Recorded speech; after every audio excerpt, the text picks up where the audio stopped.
Shalom, Bapak, Ibu, Saudara, serta anak-anakku yang dikasihi Tuhan. Semoga semuanya dalam keadaan baik dan sehat, oleh karena berkat dan pertolongan dari Tuhan kita Yesus Kristus. Hari ini kita berjumpa kembali dalam renungan mingguan, dan renungan hari ini disajikan untuk hari Rabu, tanggal 9 September 2020. Sebelum kita bersama merenungkan sabdanya, mari kita menyatukan hati di dalam doa. Bapa dalam sorga, kasih dan kemurahan-Mu senantiasa menyegarkan seluruh pengharapan kami. Kami menemukan berkat, kekuatan, penyertaan, dan kasih-Mu yang besar. Sehingga dalam segala pergumulan, tekanan hidup, dan berbagai harapan hidup kami, Engkau menyatakan karya dan mujizat-Mu yang besar. Oleh karena itu Tuhan, kami mengucap syukur.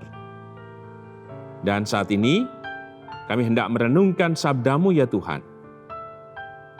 Bukalah dan jamahlah tubuh jiwa roh kami, supaya sabda-Mu ya Tuhan menjadi berkat, menjadi penopang, menjadi kebenaran yang dinyatakan senantiasa atas seluruh kehidupan dan pengharapan kami kepadamu.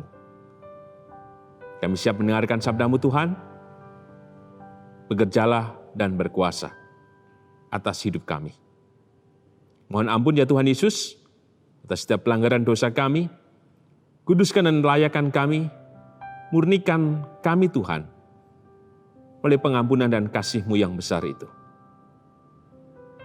Inilah doa kami Tuhan, dan kami serahkan doa kami ini hanya dalam nama Tuhan kami Yesus Kristus, Sang Sumber keselamatan dan kebenaran.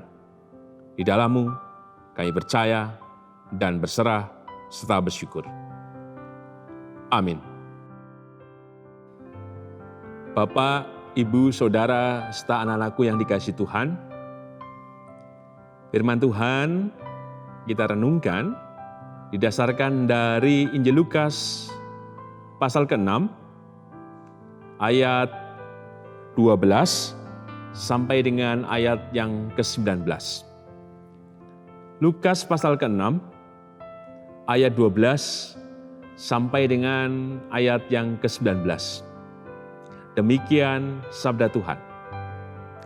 Yesus memanggil ke-12 rasul. Pada waktu itu pergilah Yesus ke bukit untuk berdoa, dan semalam-malaman ia berdoa kepada Allah. Ketika hari siang, ia memanggil murid-muridnya kepadanya, lalu memilih dari antara mereka 12 orang yang disebutnya rasul.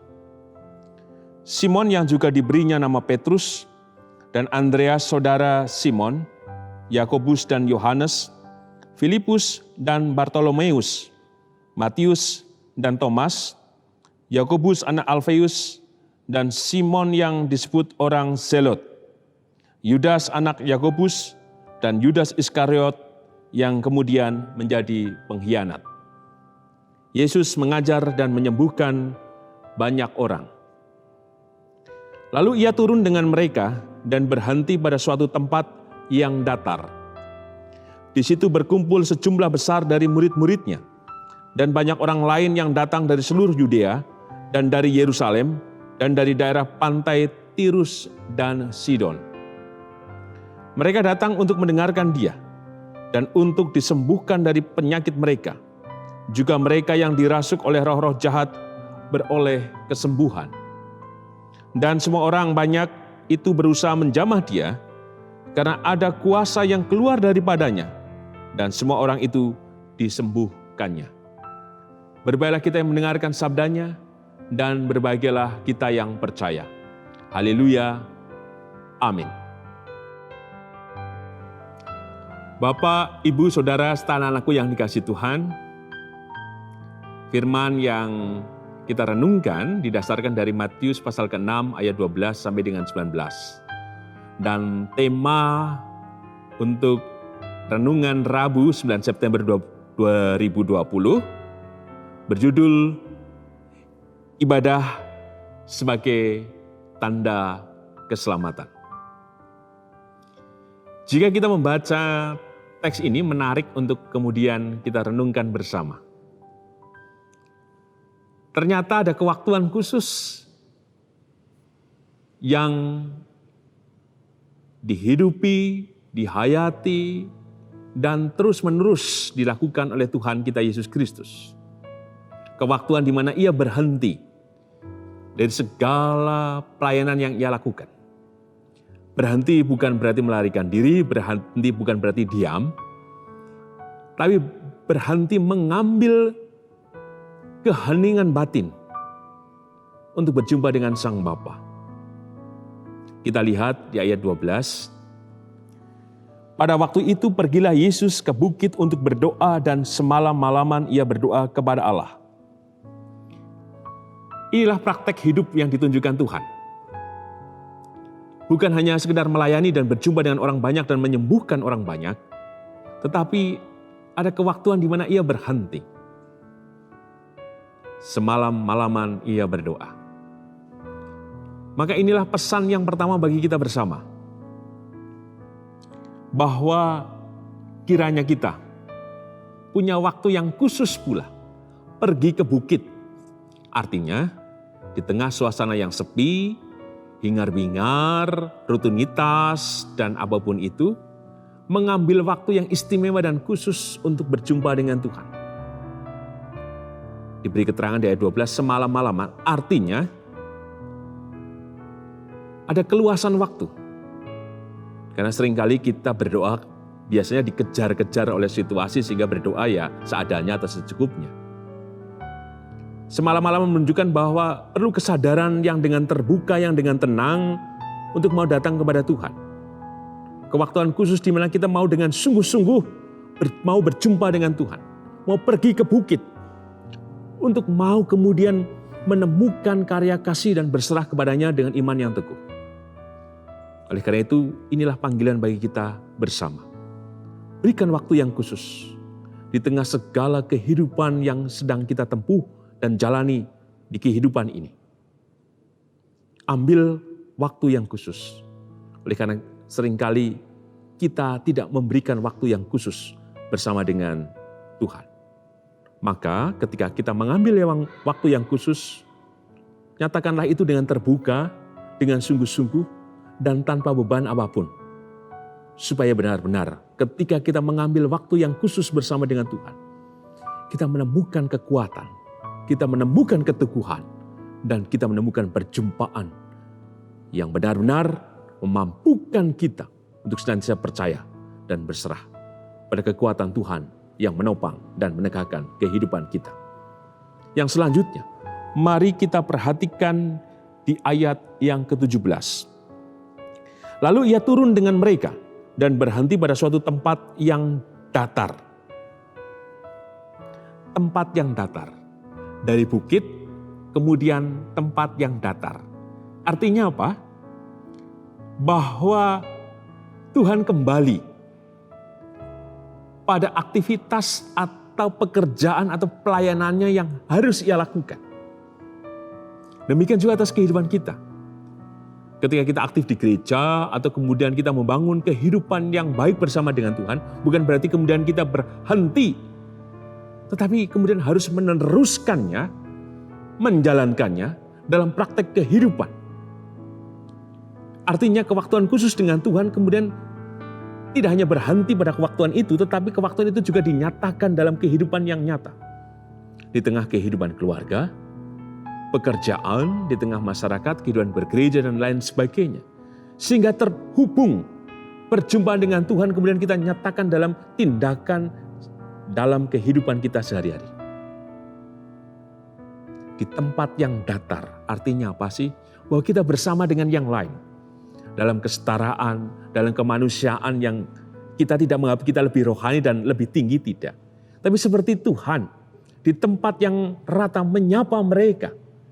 Bahkan jika kemudian kita melihat kembali dan membaca ayat 17, di situ berkumpul sejumlah besar dari murid-muridnya dan banyak orang lain yang datang dari seluruh Yudea dan dari Yerusalem dan dari daerah pantai Tirus dan Sidon. Berkumpul artinya bersama dengan yang lain.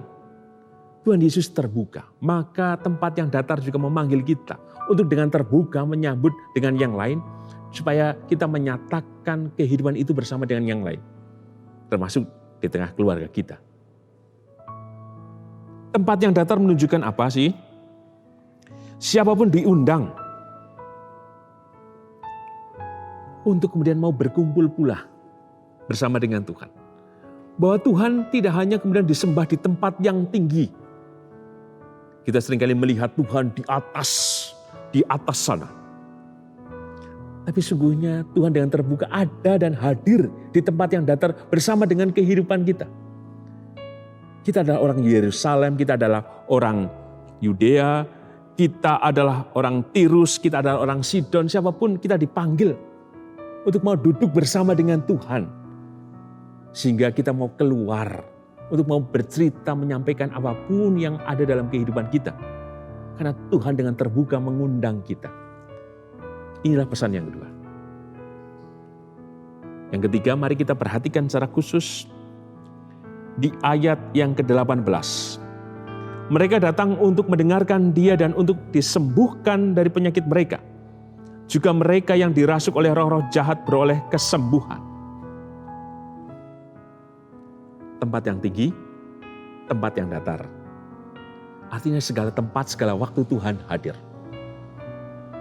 Maka pengharapannya sama terhadap mereka yang sakit, yang disembuhkan. Seperti di ayat 18. Kepada siapapun kita diundang untuk kemudian datang kepada Tuhan.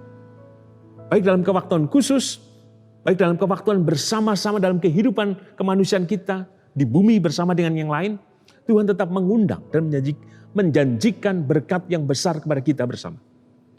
Kiranya kita terpanggil untuk kemudian mau datang kepadanya. Sehingga kita mengalami pengalaman yang sama yang dialami oleh orang-orang yang disembuhkan. Dari sakit, dari kerasukan setan dan lain sebagainya. Bukankah itu yang kita inginkan dan rindukan dalam kehidupan ini? Maka penuhilah panggilan Tuhan itu dalam kehidupan kita bersama. Dan inilah pesan yang ketiga. Sebagai penutup, mari kita perhatikan di ayat yang ke-19. Dan semua orang banyak itu berusaha menjamah Dia. Karena ada kuasa yang keluar daripadanya dan semua orang itu disembuhkannya. Kata semua orang adalah berkat dan panggilan untuk kita bersama. Kata semua menunjukkan bahwa kita akan mendapatkan hal yang sama. Jika kita melakukan usaha atau menunjukkan kesetiaan atau dengan sungguh-sungguh memberdayakan diri dalam panggilan iman untuk keluar dari rutinitas kita, untuk keluar dari berbagai cengkraman kehidupan yang membebani, untuk mau datang menjamah Dia di bukit, di tempat yang khusus, dalam kewaktuan khusus, dan dalam waktu-waktu rutinitas kehidupan kita, di tempat yang datar. Jika kita mau melakukannya itu dan mau menjamah Dia, maka yakinlah kuasa itu juga keluar atas kehidupan kita. Sehingga kuasanya mengalir, memulihkan dari setiap kehidupan kita bersama. Kembali pada judul, ibadah sebagai tanda keselamatan. Maka ibadah yang kita lakukan kiranya mengambil waktu yang khusus bersama dengan Tuhan. Yang kedua, ibadah juga dinyatakan dalam tindakan perilaku kita sehari-hari bersama dengan yang lain. Dan yang ketiga, dalam setiap tindakan kita yang kita lakukan sehari-hari, yakinlah Tuhan bersama dengan kita.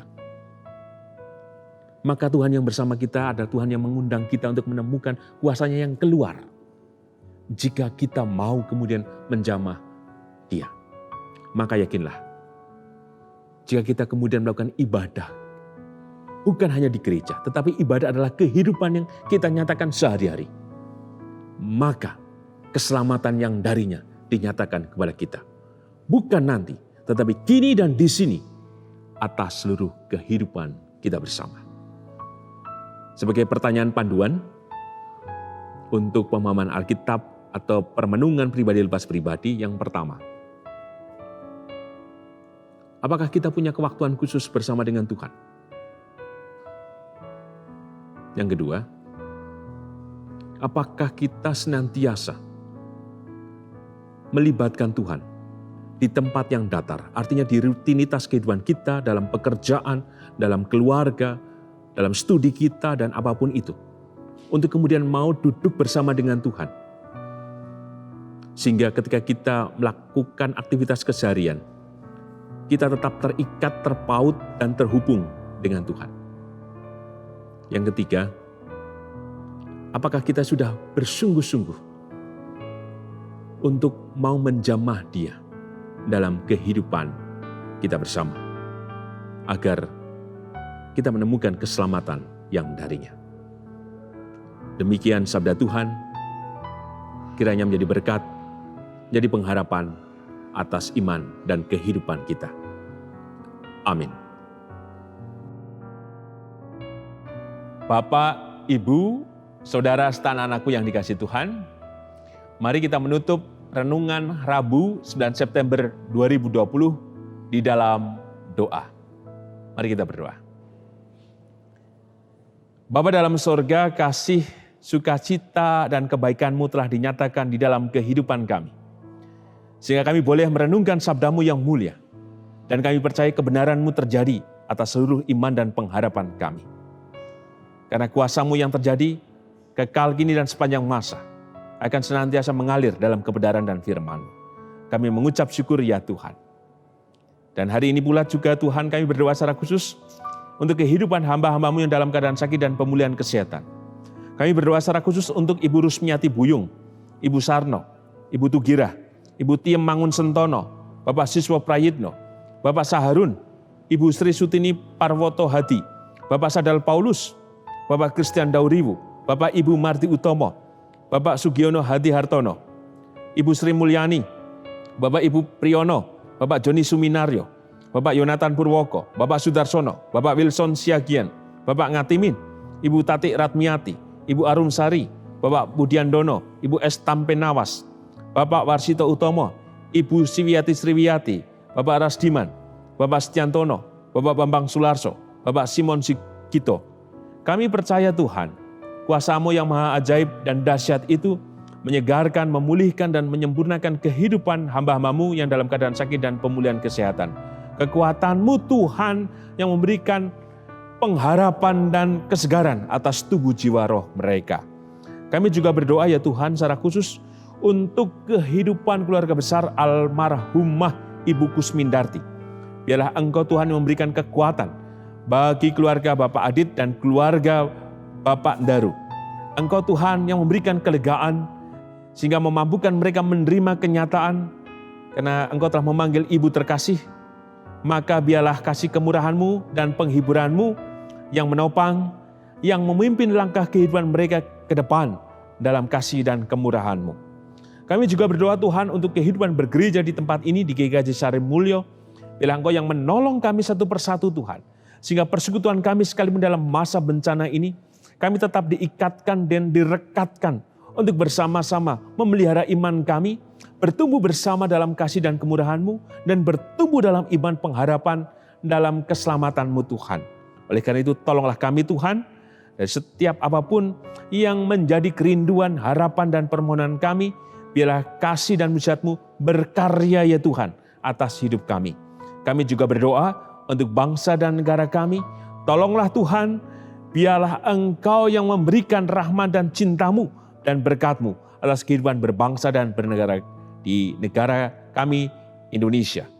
Kami percaya Tuhan, Engkau hadir dan menolong terutama dalam melawan COVID-19.